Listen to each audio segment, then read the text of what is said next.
So, I remember this one moment when I was 12 years old, right? My mom found this business plan I'd written for a neighborhood lawn service. I had it all mapped out, charts, goals, everything. And she just looked at it and said, "Dreams are cute, sweetie, but you need to be realistic about your abilities." And then, without a second thought, she tossed it in the recycling bin. That was the kind of the start of it all. From then on, every family gathering, every social event, I was always introduced as the helper, the assistant, the one who was just there to support others, never to actually do anything big. I'm sure some of you can relate, right? Being stuck in a box that other people have put you in, like you don't even have a choice.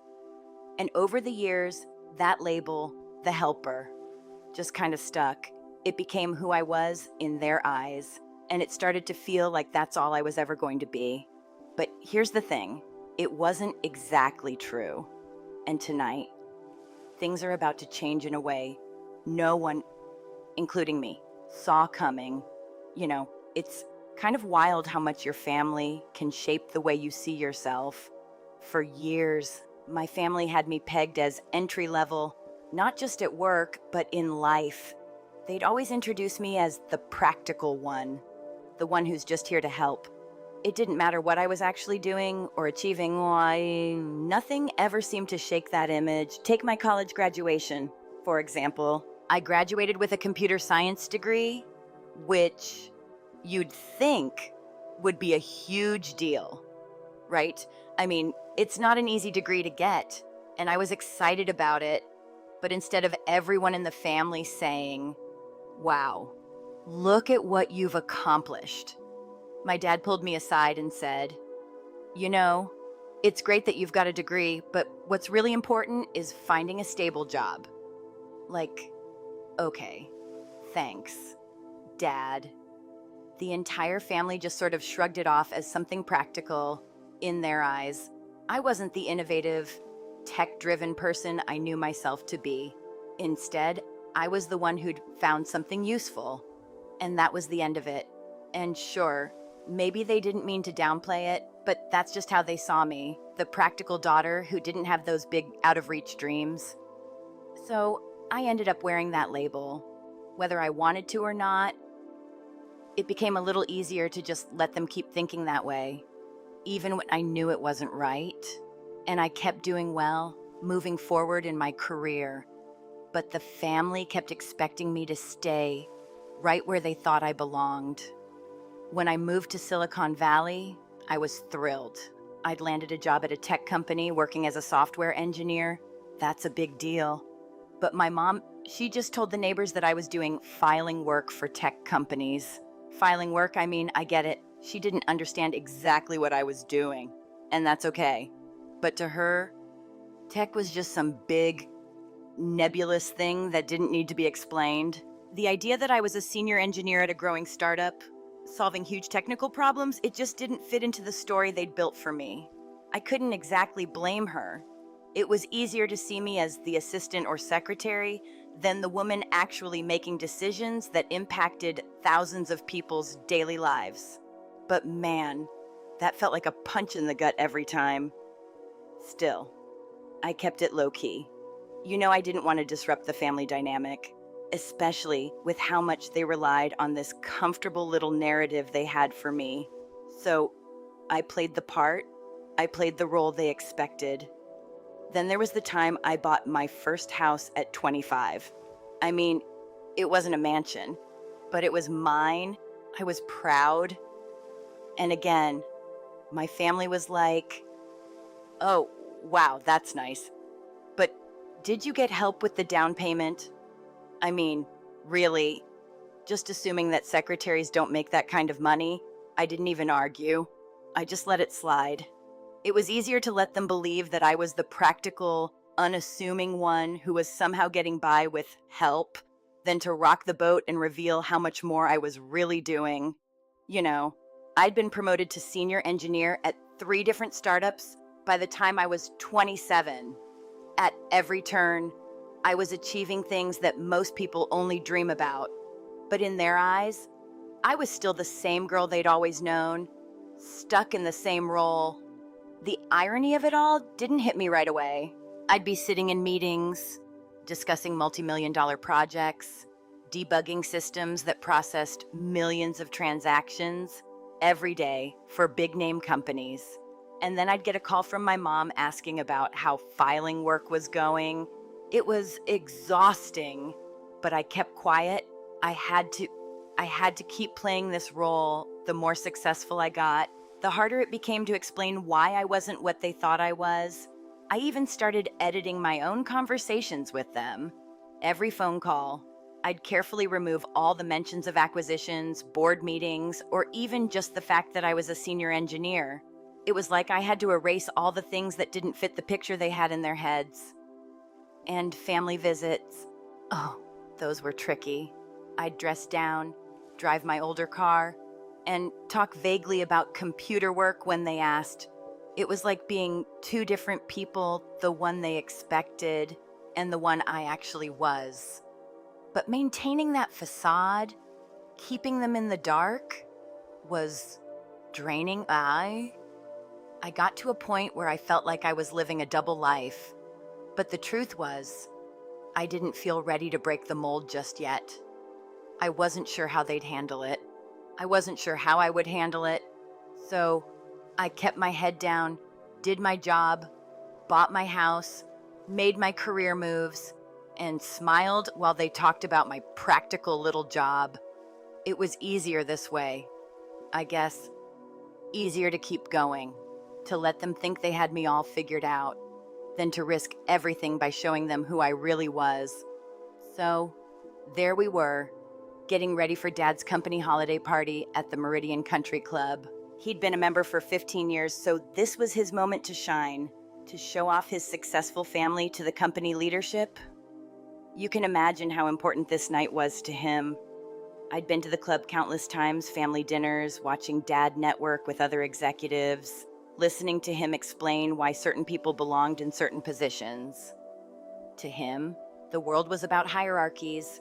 There were the leaders and there were the followers. And in his mind, I had clearly inherited my mom's supportive nature, not his executive instincts. It wasn't something he said outright, but it was understood. So, as we were driving there, Dad gave me the usual instructions, like he always did. He turned to me from the driver's seat and said, "Remember, let me do the talking tonight. These are important business relationships, and first impressions matter. Just smile, be pleasant, but don't try to contribute to conversations about things you don't understand." I nodded, of course. But that little voice inside me couldn't help but feel frustrated. Why didn't I understand? Why was it so easy for them to assume that I didn't belong in those conversations?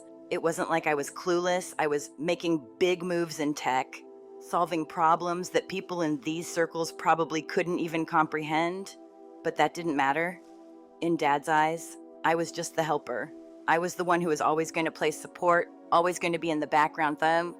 Mom sat in the front seat, of course, positioned as Dad's equal. Michael was behind Dad, and he was positioned as the heir apparent to the family's success. He was the one who was going to take the family name to new heights. And I sat behind Mom, as usual, the daughter who was just there to support everyone else, to never challenge the established order. It wasn't even that I minded being the supportive one, it's just that it felt like I had no choice in the matter. It was the role they'd given me, and I didn't really know how to step out of it. When we arrived at the club, Dad was practically glowing, puffing out his chest in that way he did when he was proud of something. He led us into the marble foyer where Mr. Harrison, Dad's boss, and the regional VP was waiting. Dad's chest puffed with pride as he gestured for us to follow him. This was his moment to show off his family, to prove he had raised the perfect team.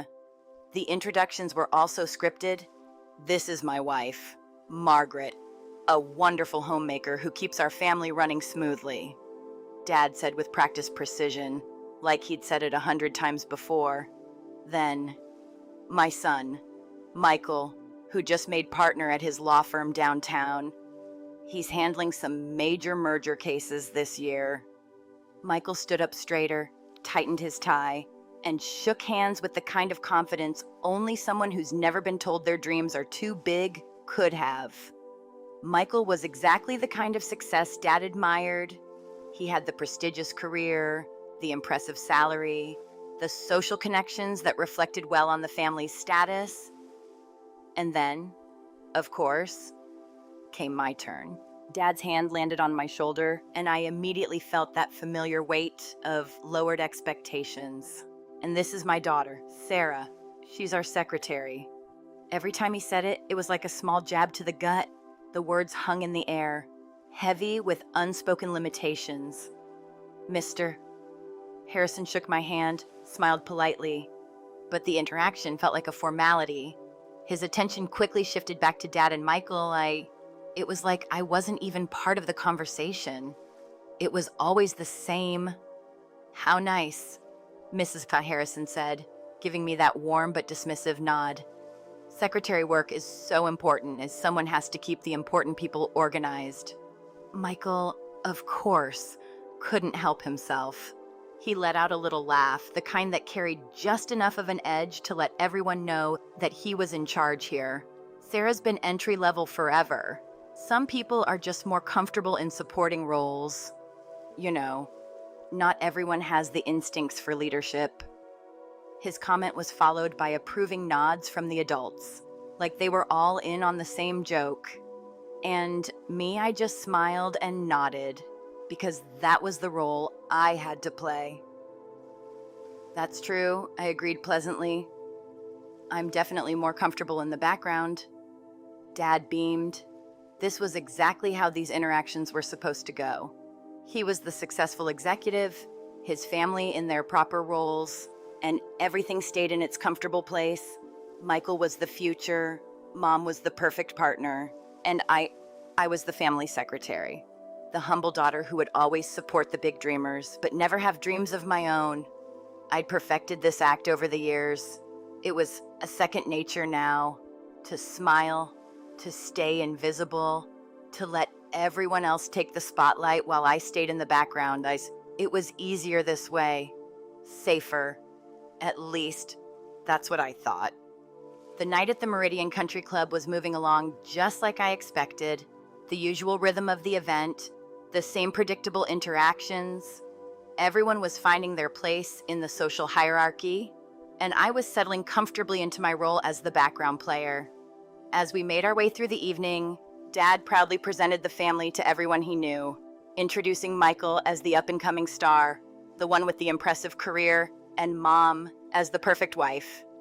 And, of course, there I was, as always, the family secretary. It was like clockwork. There was a strange comfort in the routine of it all. We were all supposed to play our parts, say the right things, and make Dad look good in front of his colleagues. But there was always this nagging feeling inside me. I had worked so hard, achieved so much. But in their eyes, I was just the supportive daughter, a helper, not a leader, a secretary, not someone who could actually be the one making the big decisions. And every time it came up, I'd swallow my pride and smile. Just like I'd been trained to do, tonight was no different. Dad had been in his element, showing off his family to his colleagues. He was in his zone, chatting with Mr. Harrison about the latest business deals and congratulating Michael on his recent promotion. Mom was effortlessly playing the role of the gracious wife, smiling, listening, and offering the occasional supportive comment. Then it was my turn. As always, Dad placed a hand on my shoulder and introduced me with the same practiced smile. And this is my daughter, Sarah. She's our secretary. It was said with the same sense of pride, but there was always this underlying tone that I was less than Michael, less than Dad, just less. The words felt like they carried a weight that I had learned to bear with a stiff smile. It was like I had become numb to it, to the label that had been slapped on me years ago. But tonight, it didn't feel quite as comfortable as it usually did. I don't know if it was the atmosphere or maybe just the cumulative effect of all those years of being dismissed, but I felt this strange tension in my chest as Dad spoke. The usual polite nods and smiles followed. Mister.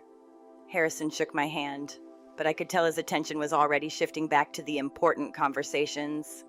He was nodding at Dad's words, following along, but I could tell he wasn't really seeing me.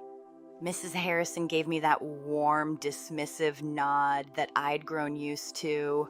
It was the kind of nod that said, "We don't need to remember your name. You're just part of the background." And Michael, of course, couldn't help himself. He laughed, that familiar laugh that was just the right mix of condescending and self-assured.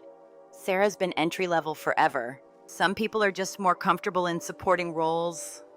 You know, not everyone has the instincts for leadership. It was a familiar comment, one I had heard many times before. It wasn't cruel exactly, but it wasn't kind either. It was like a little reminder that I didn't belong in their world of executive power, decision-making, or leadership.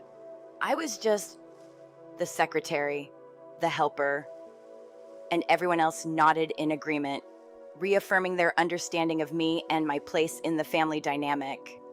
"That's true," I said, smiling as pleasantly as I could. "I'm definitely more comfortable in the background." It was the kind of response that Dad loved. It kept everything in its place. It reassured him that his family was exactly how he wanted them to be, his perfect little support system. But as we stood there, I felt this strange mix of exhaustion and something else stirring inside me that I couldn't quite place. I'd spent so many years letting them believe this about me, letting them think I was content to stay in the background, but deep down, I knew it wasn't true. I wasn't content. I wasn't just the secretary. I had built something of my own, something bigger than anything they could ever imagine. But tonight wasn't about me. It was about playing the part. And so I did. But it didn't escape me that while we were all standing there, so perfectly positioned in our family roles, something else was happening. The evening wore on, and I continued to fade into the background, just as I always did. Dad was holding court with his colleagues. Michael was happily talking about his latest case. And I was just there. I didn't mind it, at least not in the moment. It had been so familiar over the years that it almost felt comforting. And then, as dinner started, the program shifted. There was a presentation, and Mr. Harrison took the stage, speaking with the kind of authority you'd expect from someone in his position. I tried to listen, but my mind kept wandering back to the conversation I'd just had, the one where I'd been introduced for the umpteenth time as the secretary. But then something strange happened. The screen at the front of the ballroom lit up with the familiar logo of Fortune magazine. The room fell silent as the magazine's cover filled the screen, and then I saw it, the headline, CEO of the Year. I didn't think much of it at first, but then I saw the name underneath the headline, Sarah Chin, CEO of Data Core Systems. And just like that, the room went still. Everyone stopped talking. The chatter, the laughter, it all died down. The only thing I could hear was the sound of my own heart beating in my chest, each thump louder than the last. My stomach dropped. I could feel every single eye in the room turn toward me, the same room that had just labeled me as the family secretary, the one who could never do more than support. And there it was, right in front of everyone, my name, in the spotlight, CEO of a multi-billion-dollar company. The room didn't know how to react. I didn't know how to react. But one thing was for sure, the game had changed. The secret I'd kept for years, the one that kept me in my supportive role, was out. And the only thing I could do was wait for the shock to settle in. The atmosphere in the ballroom had shifted, but I wasn't quite sure how to process it. The evening had been moving along as usual. with the same polite exchanges and obligatory small talk, and I was settling back into my role. I had perfected the art of blending into the background of being that family secretary who quietly observed while the world moved around her. But something changed when the lights dimmed and the screen at the front of the room flickered to life. I had barely even noticed at first, lost in my thoughts, distracted by the hum of people around me. But as the projector hummed to life, I felt this strange tension building in the room. Everyone around me seemed to shift focus, their eyes drawn to the screen. I looked up, expecting the usual corporate presentation, the kind of thing Dad had seen 100 times before, filled with numbers, figures, and big talk about mergers and acquisitions. And then it happened. The Fortune logo appeared, bold across the top of the screen, followed by the familiar red backdrop. But this time, there was something different about it. The screen didn't just show some business headline. No, this was something else entirely. And as the headline flashed on the screen, I heard the collective gasp that echoed throughout the room. CEO of the Year, Sarah Chin. My name. The words hung there in the air for a split second, unbelievable, surreal, and yet there it was, in black and white. I sat there, stunned, trying to process what was happening. I was on the cover of Fortune. I hadn't told anyone. I had kept it all under wraps, kept my success tucked neatly behind the veil of secretary and support. It had always been easier that way. It had been easier to let everyone around me believe that I was the humble family member, the one who helped, the one who stayed in the background. But here, in front of everyone, was my reality CEO of DataCore Systems, the company I had built from the ground up. My name was on a cover, right next to headlines about billions of dollars and massive industry transformations. For a moment, the world seemed to pause. The room was silent, too silent, and I could feel the eyes of every single person in the room on me. The weight of their gaze, their shock, their confusion, it was almost suffocating. I could see Dad at the head table, his face frozen in disbelief, his lips parted, like he wanted to say something, but no words came out. It was like watching a man trying to process something that had never even occurred to him as a possibility. How could his daughter, the secretary, the one who had been defined by her practical role in the family, be the same person who had built a billion-dollar tech empire? The confusion on his face was almost painful to watch. And then I saw Michael. He was leaning back in his chair, arms crossed, and his face was something I hadn't seen before. It was an expression of complete shock, disbelief, mixing with something else, maybe a hint of jealousy. His confidence, which had always been unshakable, was gone in an instant. He was staring at the screen, and then he turned to look at me, and I could see it in his eyes. He was trying to figure out what was real. How is this even possible? He must have been thinking. He had always been the one who'd been told he was the successful one, the one who was going to lead the family to greater heights. And now here I was, the family secretary, the supporting player, sitting at the table with the same people who had always underestimated me, being revealed as the CEO of a multi-billion-dollar company. I wanted to hide, to melt into the floor, but I couldn't. I could feel their eyes on me, their disbelief hanging in the air. And there was no escaping it now. The family narrative I had been trapped in for so long was being shattered in front of me, and yet I had to stay there, sitting in the quiet tension, waiting for the shock to settle in. My heart was racing, my hands clammy, but I kept my face calm. I'd spent so many years building this alternate identity, one that kept me out of the spotlight, that kept me hidden. But now, it was like the floodgates had opened, and everything I had worked for, everything I had kept secret, was out in the open. Mr. Harrison, who had been oblivious to the family drama unfolding in the background, continued with his presentation. but the words seemed to fade into the distance. No one was paying attention to him anymore. The entire ballroom was focused on the screen, on me. The silence in the room was so thick you could feel it pressing in on you. And as the details of the fortune cover filled the screen, I could hear the quiet murmurs beginning, rising like a tide around me. "Is that really her?" someone whispered. "How did this happen?"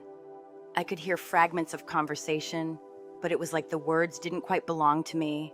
The shock was too much for anyone to process. I didn't belong here. I wasn't supposed to be the center of attention. And yet, here I was, the woman who had built a tech empire, being reduced to a footnote in the family's social hierarchy. The articles on the screen talked about DataCore's impact, how the company had grown from a 2-person startup to a $5.2 billion enterprise. The numbers felt surreal as they danced across the screen. 40% of Fortune 500 companies using our platform, $200 billion saved in operational costs. And there it was, in black and white Sarah Chin, CEO, founder, innovator. I could see my father, his mouth slightly agape, struggling to comprehend what was unfolding in front of him. His world, the one where I was the supportive daughter, the one who was content to stay in the background, was crumbling right before his eyes.